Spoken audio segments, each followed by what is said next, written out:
Good morning, I'm Sunny Day, and welcome to Vitano.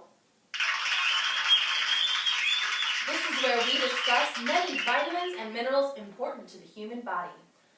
Today we have a special guest speaker who is going to be discussing our topic of iron. Let's give a warm welcome to Dr. Megan Griffin.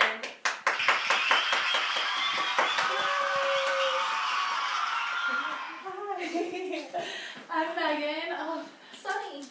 Thank you for having me. It's so great to have you. I'm here today to talk to you about iron. Iron is an essential mineral in the human body. The human body needs iron to make oxygen-carrying proteins, such as hemoglobin and myoglobin. Hemoglobin is found in the red blood cells, and myoglobin is found in the muscles. Hemoglobin has the iron carry oxygen in the blood from the lungs for aspiration. The myoglobin transports oxygen from the red blood cells to the skeletal and muscle cells.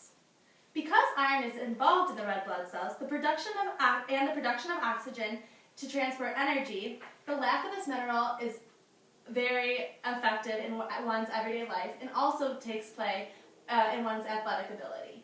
That's very interesting. So what is recommended for you and me? How much iron should I consume every day? The iron intake is the same for both male and female. RDA for women is 18 milligrams a day, as well as for men. But for women over 50, the RDA drops to around 8 milligrams due to the loss of the menstrual blood. Very interesting. Why is it that younger girls consume less iron? Now, when one is iron deficient and lacks iron, this is a disease called anemia. Anemia is when the blood cells are smaller and paler than the normal red blood cells, and they reduce the capacity of carrying oxygen. This will allow one to feel weak and tired. This is very common in young children and can be brought on by disease or blood loss, inflammation, or other deficiencies in other nutrients. But like you said, it is very common in teenage girls because of the risk of their monthly menstrual cycle blood losses, as well as their low intake in rich iron foods. How would one know if they were facing iron deficiency? Now, you would know because one would feel very tired and weak, and when they're participating in exercise, they would get winded quicker. I followed a research on anemia. They wanted to find out what was the best way to test anemia. They had a patient come in that presented the signs of anemia, such as feeling tired and weak, and showed these side effects. They used the biomarkers, these iron biomarkers, which they developed to define the size of iron stores and adequacy of iron supply required to meet functional needs. The biomarkers were useful in detecting the low iron when one was presented in the side effects.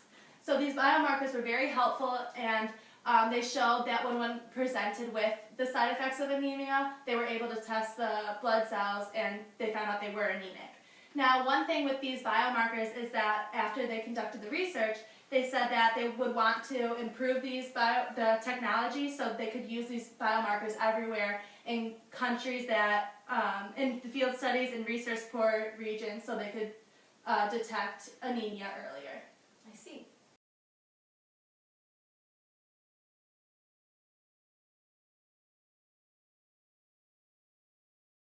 So what foods can one eat to make sure they are taking in the correct levels of iron?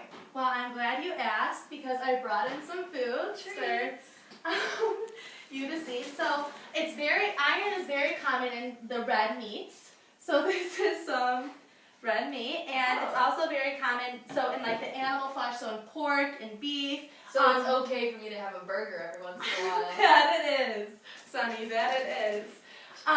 It's also very common, it's hard for vegetarians sometimes to get their intake of iron because they don't eat the red meat. And there's iron cereal, and so sometimes it's found in grains and vegetables, and also your dark leafy greens. Oh. So some spinach, some kale, also can be found in navy beans. Nice. Yes. Wonderful to know.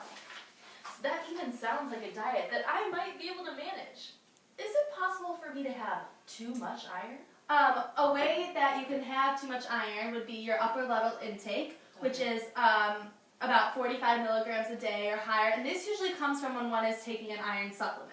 So not always from the food, but when you're taking an iron supplement. There's also a genetic disorder called hemochromatosis, and this affects your body's ability to control how much iron is absorbed. So this can lead to too much iron in the body.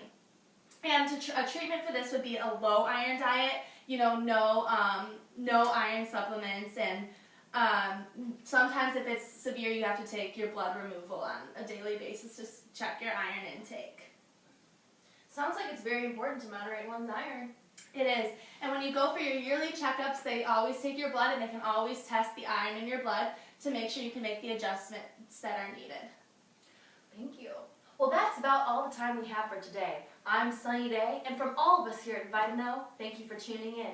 The more you know, the better we feel.